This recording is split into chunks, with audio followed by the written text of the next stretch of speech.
breaking news from the White House, where the president just announced via Twitter that he will levy more tariffs on Chinese imports to the U.S. starting September 1st. The markets reacted very quickly, and the Dow remains in negative territory. Joining me now, my colleague Stephanie Ruhle. Stephanie, I want to put up a tweet from our colleague over at CNBC, Steve Leisman.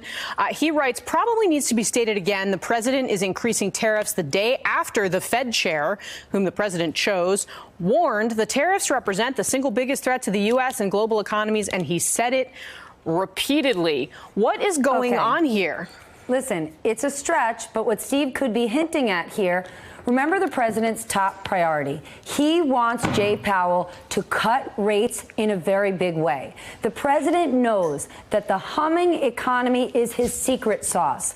Beyond President Trump's base, who's going to stay with him no matter what, there's a universe of voters, and I don't just mean the investor class, I mean firefighters and teachers and those who are very focused on their pensions and 401ks who care about the markets. And they have said over and over, I might not like the president, I might detest the president, but staying economically sound is so important to me, and they want the markets secure.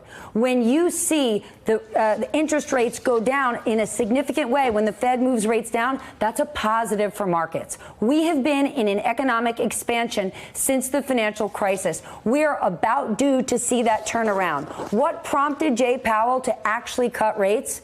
Global slowdown and the tariffs. Yesterday, he gave a 25 basis point cut. The president wanted 50 basis points or more.